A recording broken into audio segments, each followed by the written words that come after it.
There's going to be spoilers in this video for Civil War 2. I'm going to say this again. There's going to be spoilers for Civil War 2. So if you haven't read up to now, stop watching. Otherwise, on with the show. I've been talking a lot about DC's Rebirth lately, how good I find it overall, how top quality all the books are, how they seem to be back on track after years of trying to make books edgy and controversial for the sake of being edgy and controversial. I wrote bacon track instead of back on track, so you know. But what about Marvel? What's going on in the House of Ideas right now? Well, a lot actually. Right now they're in the middle of their summer event, Civil War 2, and a lot of major shakeups are happening in that event, but we'll come back to that. They're gearing up for big status quo changes once this event is over. But is it what Marvel needs to compete with DC and Rebirth?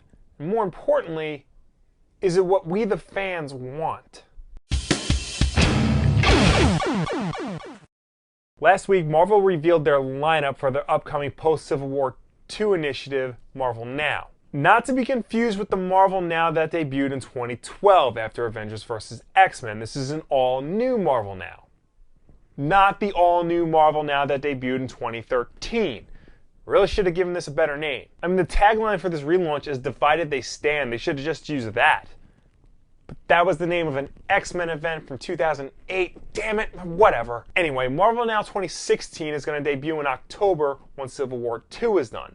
And the books that are a part of this initiative, of which there are 60 of, are going to reflect all the status quo changes in the Marvel Universe after Civil War II. You're going to get a lot of returning books like The Amazing Spider-Man, Black Widow, Daredevil, Deadpool, the 2 Captain America books, Jane Foster Thor, Punisher, but a whole bunch of new series too, like the return of Jessica Jones and Gamora getting her own series, the Kingpin getting his own series, whatever the hell Slapstick is. All this seems like good stuff, but I'm not exactly interested in it, at least not yet. See, here's the thing, and I've talked about this before on this channel. This is not the Marvel Comics I recognize. To show you what I mean, here's the promo image from Rebirth. Despite some minor cosmetic changes, I know who every single one of these characters are. And the whole point of Rebirth is to firmly embrace DC's legacy while reaching a handout to its future. Which, come to think of it, makes this cover image make a lot more sense. Marvel, on the other hand, seems to be more focused on rejecting its legacy and embracing new at all costs. We've already seen this with the Jane Foster Thor, with Sam Wilson as Captain America, and with Miles Morales now in the main Marvel Universe. And we're going to see this mentality bleed into all their other titles come October. We're going to get a new Wasp and Nadia Pym, Kate Bishop is going to take over as the lead in Hawkeye, and we're going to get 2 new Iron Men, a young girl named Riri Williams and Doctor Doom. Seriously. Meanwhile, the classic Marvel heroes we all know aren't as we remember them.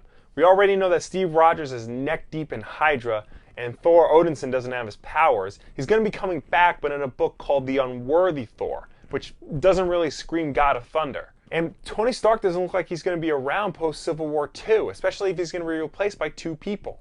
Again, one of them is Doctor Doom. Plus, most of their new books aren't what I consider to be part of classic Marvel. Aside from Squirrel Girl and Red Hulk, I don't recognize any of the US Avengers. I'm not even sure what books like Solo and Fool Killer are all about, and seriously, what the hell is Slapstick? Going back to Civil War II, that book saw the deaths of some major Marvel characters.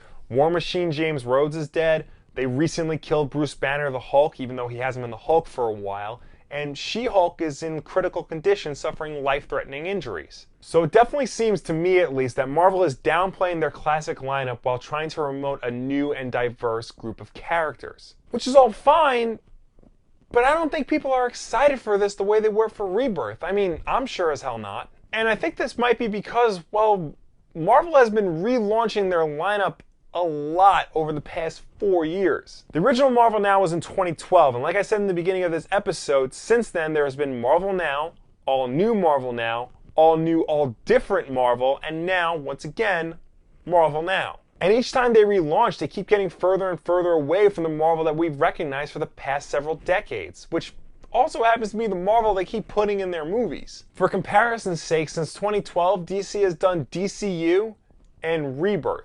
One was an attempt to do a Marvel-style line-wide shakeup, and the other was a course correction. People give DC crap all the time for relaunching their lines, and rightfully so, but again, DC has done it twice in the past 4 years. Marvel has done it 4 times at least. So here we have another relaunch of Marvel books trying to be new and different. But here's the thing, this isn't anymore. It's expected. And to be honest, it feels like they're diversifying for the sake of diversifying. I am not saying that change is bad. I think it's as important for the comics medium as everybody else does. And I'm certainly not saying don't introduce characters like Riri Williams and Nadia Pym. What I am saying is that I think that Marvel is pushing this new Marvel at the expense of their legacy. You don't have to introduce Riri and Nadia at the expense of Tony Stark and Janet Van Dyne. If anything, you can do like what you're doing with Spider-Man. You have Peter Parker and Miles Morales in the same universe, each with their own separate ongoing titles called Spider-Man, and everybody's happy that way. Your characters have survived for decades for a reason. Just please don't forget about them while you're trying to push the next generation. Unless this is some sort of contingency plan for that when Robert Downey Jr.'s contract expires, you can cast somebody completely different from him for the role of Iron Man, in which case, we're on to you, Marvel. Also, where the f are the X-Men? I mean, 1 book? Seriously? You're not even beating around the bush anymore. You're pretty much just saying, we don't want anything to do with these characters that are owned by Fox. Anyway, talk to me down below or anywhere on the internet what you think about the current state of Marvel and its future. Are you excited for these new books? Are you a little disinterested because there are too many changes? Let me know. I want to have this conversation. New videos every Tuesday and Wednesday. Wednesday night is Wulff Den Live. Make sure you tune in for that. It's live. We chat with each other, and if you can't catch it, don't worry. It'll be up the next day on YouTube, iTunes, SoundCloud, and Google Play. Everywhere you are. As always, like if you like, subscribe if you really like, share this video with a friend. Thank you so much for watching. I will see you next time. Now, I haven't been keeping up with Green Lantern for the past few years since Jeff Johns left, so I figured I'd pick it up again with this new relaunch because they said it would be a nice, easy jumping on point. If I knew why Hal Jordan was now a space drifter who's on the run from the Corps and sporting a magic power glove instead of a ring. They put out a couple of miniseries and one-shots like Displaced Aggression, Tainted Love, Haunted Holidays, and The Other Side, which were all good in their own right, but didn't have that in-universe building, deep affection for the lore that we were hoping the mythical 3rd movie would have.